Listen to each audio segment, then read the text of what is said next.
Fant FRS games are at their core horror games. However, what scares people can vary, and as a result, some Fant FRS games are scarier than others. So in this video, I'll be ranking all the Fant FRS games based on how scary I found them to be.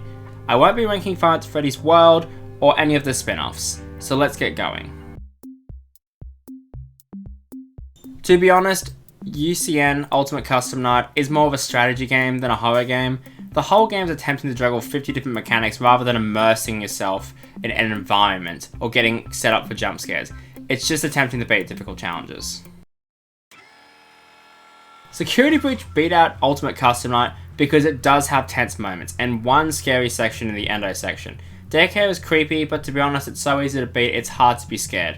Now across the whole game with all its different sections, this game isn't really scary in the slightest. All the character designs are too smooth to be taken seriously, and the environment of the Pizzaplex, while it's super cool, doesn't set up a horror game very well and just makes the game not very scary. So Fant FRS 3 is a game that had a lot of missed potential on the horror. The jump scares aren't very good, and the phantoms, while decent for gameplay, kinda hold this game back in terms of horror. Now the ambience of Fant FRS 3 is decent, and hearing Springtrap walk through the halls is creepy, but there's nothing really in this game that screams horror for me. The environment and the location are creepy, and the designs of the characters are fine. Springtrap, however, is amazing, but the phantoms are hit or miss. Overall, this game is one of my favourites, but it's not that scary. Ruin definitely tried a lot harder to make an actual horror game than Security Breach. The atmosphere is creepier, the character designs do a better job in being creepy, although Chica and Roxy aren't very creepy in my mind. The linear style forces you to go towards the danger, which does make the game a little tense. However, it only does slightly better than Security Breach in terms of horror. The characters are a little too withered, characters like Mimic aren't scary at all, and overall the plot doesn't reel you in enough to get you set up to being scared. Fant FRS 2 is my least favourite of the Fant FRS games for its boring and repetitive gameplay. However, I won't deny that as a horror game, this game does a better job than the others. The ambience is actually creepy, and the withered designs are some of the best in the series. Some of the camera angles are scary as hell, and really make use of the character designs to their fullest. The problem is that the way the game is structured, you never actually get to see the game outside of the music box, mask, flash the hallway, repeat. Plus, the jump scares are a little lacking. It's a shame, because if this game was balanced a little better, it could have been a much scarier game. Also, the toys are not scary in the slightest, come on.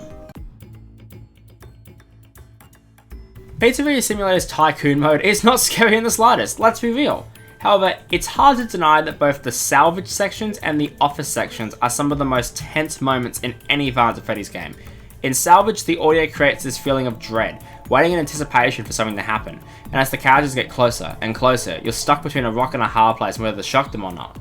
The office section, unlike the game before it, relies on you to finish the night. There's no timer, it just matters how long you take.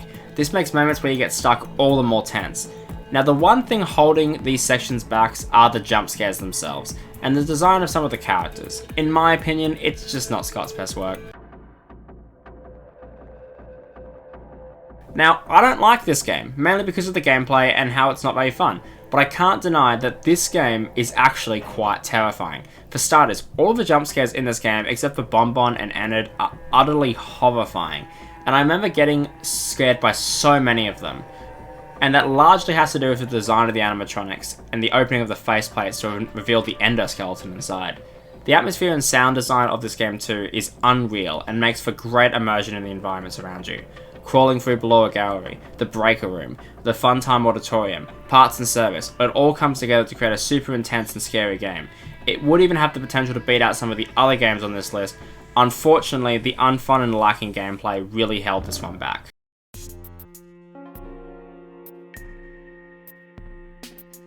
Fant FRS 1 is a classic example on how to do a horror game right. This game has one of the best implementations of sound design and atmosphere in any horror game ever. All the random Easter eggs, the It's Me, Golden Freddy, Foxy humming, the endo looking at the camera, the glitchy noises, the droning ambience, the cameras, the light buzzing, Freddy's music box, it all comes together. This game really changed the world. The character designs in this game are some of the most realistic and horrifying in the entire series. All the characters have this creepy, unnerving scare that doesn't look quite right.